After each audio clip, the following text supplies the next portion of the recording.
not good enough at ultrasound, that's not an excuse to punish your patients with radiation. Get out there, ultrasound some hearts, some lungs, some IVCs. Let us know how you feel about it. He, got his wrist pain by doing over-aggressive high fives to his buddies. Let's bring it in. It's showtime, right? All right, welcome to the Emergency Ultrasound Podcast. Mike Mallon here again with Matt Dawson. Today we're going to talk about wall motion and segmental wall motion abnormalities. Wow, in fuego. In fuego. So it's pretty cool to be able to do some echocardiography and actually see wall motion abnormalities, because you can actually sort of find the cardiac coronary distribution that's down and either try to match it with your EKG findings or increase your concern about your patient, maybe even push the cardiologist to get an emergent echo on them or just take them to the cath lab. So let's talk a little bit about this. The literature in the echo literature at least is pretty good about this stuff. So wait a second. I'm already getting an EKG, enzymes, chest x-ray, all this other stuff on these chest pain patients, and now you're telling me that I should roll the ultrasound machine in there and take a look at their hearts. Yeah. Why? Because you can see things that you're not going to see on EKG, and you're not going to get on your first troponin. Well, yeah, but 6 hours later I'm going to have it on my troponin. So why should I? Oh wait, time is muscle. Is that what time is muscle? I think I've heard that before. Okay. Yeah. Maybe that's. Okay. Maybe that's something to think about. All right, now I get it. Okay. Go ahead. So the echo literature is pretty decent, and by decent I mean pretty awesome. So segmental wall motion abnormalities in acute chest pain patients, like 90 to 95% of them were found to have segmental wall motion abnormalities if they had a transmural infarction, and 80 to 90% were found to have segmental wall motion abnormalities if they had subendocardial. And this is not stress testing. This is baseline echo, like performed emergently when a patient has acute chest pain. And then if you look at the specificity, it's like 80 to 90%.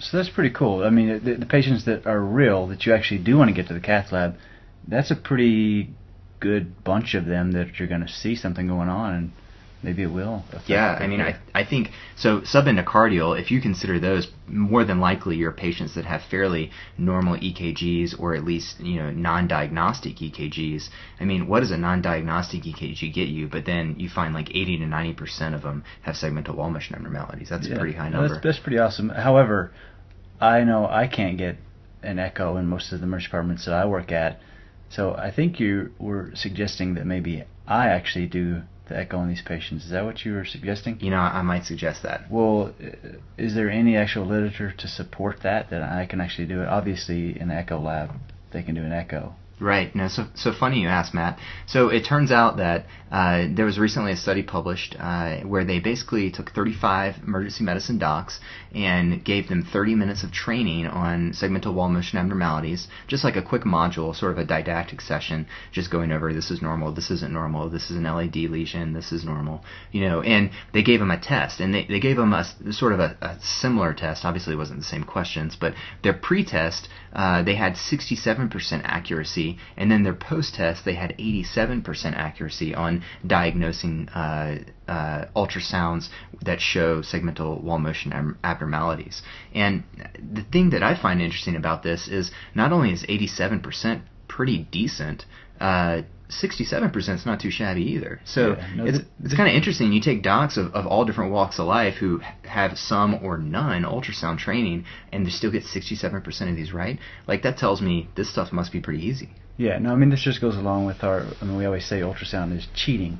I mean, somebody comes in as chest pain, we have no idea what they have. We have a pretty low roll-in rate nowadays in the emergency department, but you can actually take a look in and cheat. Yeah.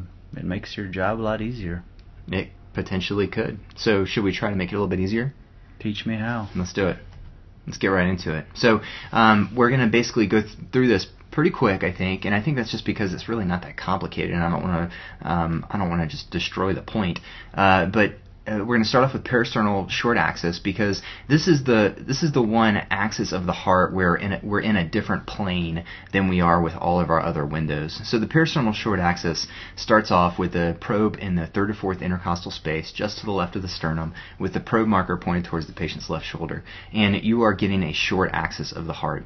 Every other image that we get, every other view that we get, is a long axis of the heart. Okay, so the short axis slices through the shorter axis of the heart, and it goes through the right ventricle first. If you look down here on the bottom right, Matt, there's the right ventricle is the first thing that the ultrasound goes through, and then you see a very muscular, circular left ventricle. Now this image is a normal parasternal short axis. Is there a fish in that heart? Yeah, there is actually a fish in the heart. So nice to point out. That's the mitral valve right there in the center that's flapping open. So that's the fish mouth view we talk about sometimes. And this shows good squeezing of that left ventricle. Everything's squeezing toward a central point, which you would expect.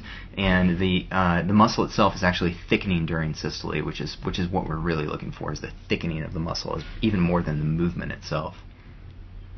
So we can break that short axis into different segments, and this is what we mean by segments when we say segmental wall motion abnormalities. So the heart is actually broken up into 17 segments. I think that might be a little bit of overkill for an emergency physician, but the different segments are related to the coronary artery distribution. And just real quick here, segments are broken up into the anterior septum, which is right here. So that's the anterior part of the septum.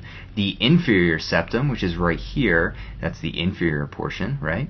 The actual inferior heart, which is down here, and then you go inferior lateral, anterior lateral, and then anterior all the way up here in the front. And then we can actually look at the different windows as they correspond to the short axis. So here the long axis runs through the anterior septum and then through the lateral wall. The 2-chamber runs through the anterior wall and the inferior wall, and then the 4-chamber runs through the anterior lateral and the inferior septal walls. Now, there's a lot of noise going on there. What does all that mean? Well, so here's an example of it going through the actual image of the heart, and then the heart overlaid on top of it. The important thing is here. This is the important thing. The LAD tends to supply the anterior septum and the anterior wall. Sometimes a little bit of the inferior septum, and then the LAD always supplies the apex. Okay, and then next the circumflex supplies the lateral wall, and so definitely the anterior lateral wall and the majority of the inferior lateral wall, and then the RCA pretty much supplies a little bit of the inferior septum, the inferior wall, and a little bit of the inferior lateral wall. So there's always some overlap when it comes to this stuff, but it's nice to know the generalizations. The generalizations are the LAD is anterior, the circumflex is lateral, and the RCA is inferior. So is the cardiologist not going to come down if I call them and I'm not able to tell them exactly what's not squeezing well? No, I mean, I think that, so, I mean, granted, some of this might be a little bit more than some people want to know, which is fine. I'm okay with that. I've accepted that. I've come to terms with it. I've moved on. And now... You sound angry that I asked you that question. I'm sorry. No, it's okay. No, it's fine. So I think that, granted, this is a little much, but I think it becomes important when you're talking about patients that have known coronary artery disease in the past, or prior MIs, or have been known to have certain wall motion abnormalities. I mean, in that case, you need to know what you're looking at and what's what, so that you know whether is this old or is this brand new. Is this their old LAD MI that they had 10 years ago, or is this something new that they need to go to the cath lab for emergently? So I think that it does become important when you start talking about the more complicated patients. Clearly, if you've got a 50-year-old guy with no history of coronary artery disease and anything looks abnormal, you're done, right? But the cath lab. Right, and how many patients do you have like that? I had 4 yesterday. Okay, great. Thanks. So clearly, not everybody is not many. everybody. They usually have a strong history. Not everybody is your young, healthy person who's having their primary lesion. So it's nice to be able to look at this and know what's what. So you're telling me I'm gonna actually have to think about some of this. I might. All right, so here we go. So this is the actual, this is an actual normal parasternal short axis, and now we're looking at the coronary artery distribution. So here's LAD. See how it hits that anterior wall and the anterior septal wall there. So this is anterior septal, and then over here is sort of anterior lateral. Now we add in the RCA. The RCA is going to hit your inferior wall, which is right here, and then sort of your inferior septum, which is right here. And then we add circumflex, which is over on this side. The circumflex hits mostly the lateral wall, the anterior and inferior lateral wall here. Okay? Good. Okay, so here we are with the apical 4-chamber view. So this is the view that's obtained by putting the probe at the point of maximal impulse and pointing the probe pretty much towards the patient's right shoulder. You're basically going to skirt the anterior chest with the the ultrasound beam, and you're going to want your probe marker pointed towards the patient's back or towards their shoulder. And what we get is we get a 4-chamber view. The view looks at the apex, where your apex is sort of your acoustic window here, and you can break the LV into apical, mid, and basal sections if you really want to. And really the only purpose of doing that is just knowing that the LAD tends to supply the apex more than any other coronary artery. So then we can look at how that 4-chamber slices through the short axis view, and you can see here that the 4-chamber is going to go through the inferior septum and the anterior lateral wall, just like there you can see it's outlined. So through inferior septum and anterior lateral wall. And then we can look at the coronary artery distribution here and see the LAD hits the apex, RCA is going to hit your inferior septum, and circumflex is going to hit the anterior lateral wall. Make sense? Yep. Alright, so here's a normal apical 4-chamber view. We're looking at the inferior septum there and the anterior lateral wall, and we can overlay it to see what it should look like and what it ends up looking like in real life. Alright, now to switch to the 2-chamber view, you keep the probe in the exact same place, pointed in the exact same direction, except you twist it. So now the probe marker is pointed up towards the patient's head. So it's about a 90-degree twist of the probe without any turning, no tilting, nothing else. Okay, and that gives you the apical 2-chamber view, which honestly, Matt, I don't talk about very much, just because I don't really use it that much in echocardiography, unless I'm really worried about the walls themselves. And what it does is it gives you the anterior and inferior walls. So here we see the 2-chamber view running through the anterior wall and then through the inferior wall. So this is a nice way to get a view of the RCA distribution from an apical window, and of course the LAD distribution. So you get a really good shot of the entire anterior portion of the heart. So basically that whole right side here is all LAD all the way up to the apex, and then when you get back onto the green side on the left, you're basically getting the inferior wall. Unfortunately, it's not green on the ultrasound machine itself. It'd be nice. It'd be nice if it was if the walls had colors on them on the ultrasound machine. That'd be awesome. So yeah, so that's RCA. So this is LAD and RCA distributions. All right, and here's the live version: anterior inferior wall. And last but not least is the long axis view. So you can get the long axis from either the peristernal window or from the apical window. This is a 2D diagram of the peristernal window, and here looking to your left, we can see that it slices through the anterior septum and through the inferior lateral or anterior lateral walls. And what that means basically to us is that you're going to be getting a LAD and a circumflex distribution through those two particular walls. Here's a live image of that. We see anterior septum up to the top and inferior lateral to the bottom. So that means that that's LAD up on top at anterior septal portion, and the inferior lateral portion is supplied by the circumflex. Alright, so kinesis. So normal, it means that you are thickening more than 30%. Hypokinetic means that you're not quite thickening 30%, but you're thickening some. You can be severely hypokinetic if you're thickening less than 10%. Then akinetic is, of course, no thickening at all, and dyskinetic means that you've got outward motion, so that's kind of ballooning. So, let's do some cases. All right. All right, Matt, what window are we looking at here? Peristernal long. Nice. And the peristernal long window is obtained by putting the probe in the third or fourth intercostal space with the probe marker towards the patient's right shoulder. And what do you see? I see right ventricle, then left ventricle. I see a left ventricle that is not squeezing all that well. So Matt's talking about this area right in here, and you're saying you don't feel like this left ventricle here is squeezing very well. No, I see poor function. Why would you tell me that you see poor function? I see an aortic and a mitral valve that are not opening appropriately. So here, like the anterior leaflet of the mitral valve right here, you're saying that's not coming up and touching the septum like you would want it to. That's not what I said, but yes. Okay, that's what you're getting at, though. You're saying that anterior leaflet of the mitral valve, words in my mouth. that anterior leaflet of the mitral valve isn't flapping enough and not getting close enough to that septum, and that's actually a pretty good indicator that somebody's got decreased cardiac function. So I agree with you. I think that's probably true. It just doesn't look like it's squeezing right. Can we look at this left ventricle and say, you know, one portion of it seems to be squeezing less than another portion? I think yes.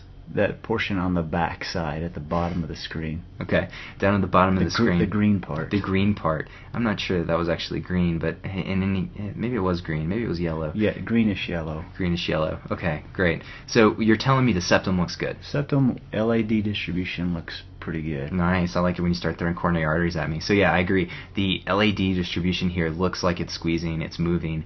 There's some function there. This looks funky. It looks, I mean, not only does it look a little thick, right, but it also looks like it's not really doing anything at all. It's not moving. Mm-hmm. So this is what?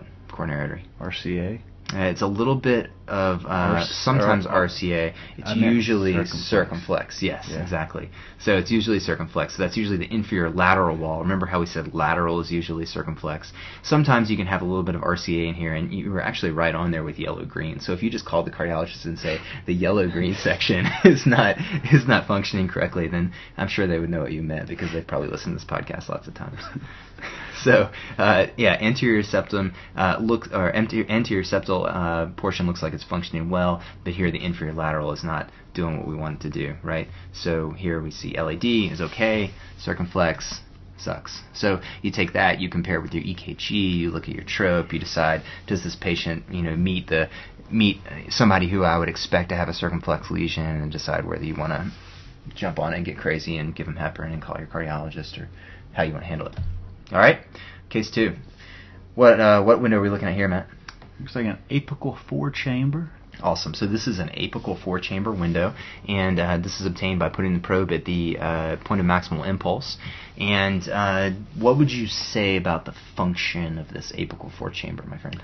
It doesn't look horrible. The left ventricle is squeezing, but not all of it is squeezing. It looks to me like the apex is not working. Okay, so what you're saying to me is you're saying this mitral valve is opening really well and almost abutting that septum there, telling me that the actual ejection fraction is probably decent, but something's weird. The apex is lazy. Something's weird. So we're gonna go in order here, starting with here the basal septum. How does that look? Pretty good. Okay, so we think that's squeezing all right. How about the distal septum? What do we think about this portion here? It's still squeezing, but it's getting lazier. Laziness. And up in here, what do we think about squeezing. That? Sucky. Okay. And then down over on this side, what do we think about this stuff over here? Not great and better. Not great and then better. Okay.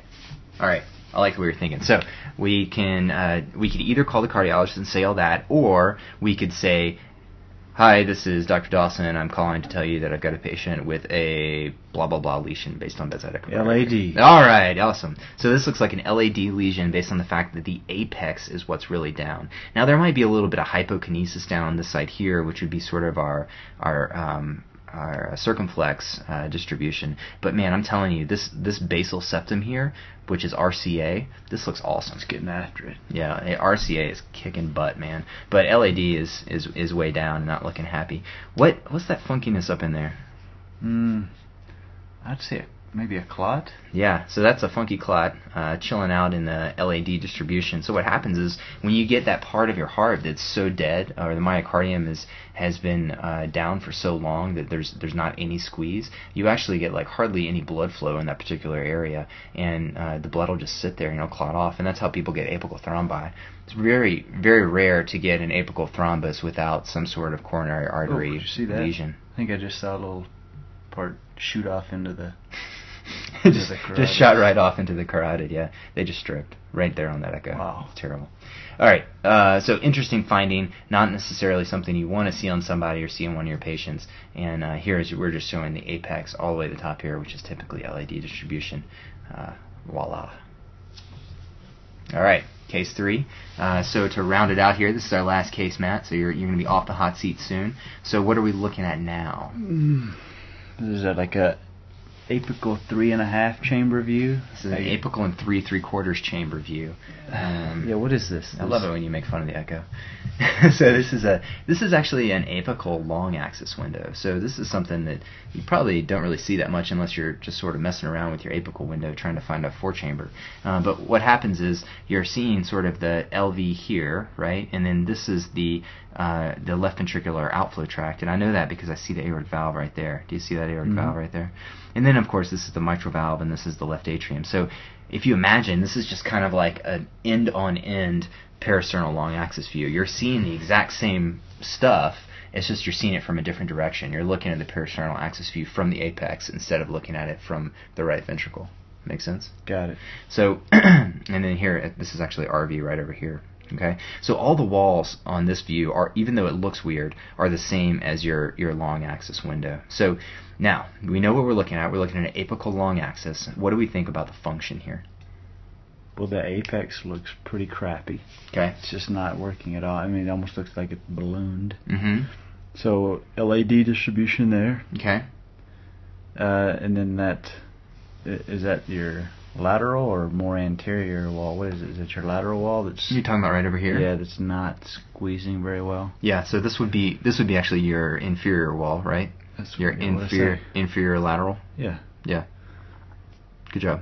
So we're looking at, so this is actually anterior septum here, right? So this is LAD distribution. So tell me, Matt, why would this part of the LAD distribution work okay, but this part would not? Because it's more distal occlusion. Perfect. Yeah, actually, that's an awesome answer. So basically, you've got a distal occlusion of the LAD, so it's occluded far enough down that you're getting blood flow to the proximal septum here. But as you get to distal septum and to apex, you're not getting blood flow anymore. So this is sort of like a midway LAD lesion. I don't know. It's not quite distal because you're still getting some of the septum out here, but it's definitely not a proximal LAD lesion. So that's why you're getting some function in the septum here, but nothing to the apex. And then over here, when we're talking about the inferior lateral wall, which coronary distribution is that? Our circumflex. Circumflex, awesome, perfect. So this is the circumflex area over here, and you can see that maybe there's a little bit of function right here towards the base, but up in here it's pretty crappy, if anything. So this person have some proximal LAD working, but everything else is pretty much out, and it's just kind of, I mean, it's almost ballooning out here towards the apex, huh? So this is a little bit of dyskonesis. We got dyskonesis over here, and at least hypokinesis, maybe akinesis over there. I just like saying like kinesis words because I think they sound like they make me sound intelligent. Akinesis, dyskinesis. You can talk about that all day long, but in any case, this is your LAD, which is down. All right, Matt. So next time you have a patient come in with a STEMI, what are you going to do? So in the past, if it's been a STEMI, then I call the cardiologist. They go to the cath lab. Okay, you then just try the Dawson technique of giving 2 liters, and if they're not better, tube them? No, I think if it says STEMI on the EKG, I'll go ahead and call cardiology. Okay, so if it prints out STEMI on the EKG, then you'll give them a call. Yeah, no, seriously though, I mean, everybody, of course, knows what to do with a STEMI patient. But I actually really like this. This is kind of exciting to me, I think, because we have those patients that, of course, the EKG is not very helpful, but we're pretty sure we've seen enough patients with chest pain that we think this is the real deal. And you don't want to wait for an hour for the troponin or even 15 or 20 minutes for the troponin. And if they've just started with the chest pain, the first troponin, of course, may not be elevated. Then you're waiting even more hours. This is pretty exciting that I've got another tool that I can walk in quickly on a patient that I'm really worried about and take a look, and in a matter of 1 or 2 minutes see if there is a wall motion abnormality. You told me that 80 to 90% of these patients that have real disease will have a wall motion abnormality. This is pretty cool that I could get those patients to the cath lab quicker. Yeah, all you got to do is use it. And I think hopefully these cases have shown us that it's really not that hard to use. I mean, it's pretty obvious. Seems like it, yeah. It might not be nearly as important as we're implying that you know which wall is which and all of that. But if you can kind of get the idea of what the coronary artery distributions are, that's 90% of the battle. So I'm going to be honest with you. When I do this, I don't usually remember. Actually, I don't ever remember really what lesions go with what areas of the wall. But if I see an abnormality, it's a pretty quick and easy thing to go look that up. You can go ahead and call the cardiologist. If they call back right away, you tell them we've got a new wall motion abnormality. If they don't call back, then you've got time to actually look it up and sound really smart and tell them where the lesion is. So it's not a big deal. when you actually have this patient, it's not something that you can't look up quickly. Yeah, I mean, I think mostly, the whole inferior lateral, anterior lateral, all that crap. I don't really remember that stuff. I just kind of have an idea of where the coronary artery distributions are and just use that as my guide. And I think that's worked out great for me in the past. So. Awesome. I wish I had a shift right now so I could do this. I'm so excited. I'm sure you do. All right, guys. Thanks for listening. We'll be coming back at you soon. If you're not good enough at ultrasound, that's not an excuse to punish your patients with radiation. Get out there, ultrasound some hearts, some lungs, some IVCs. Let us know how you feel about it.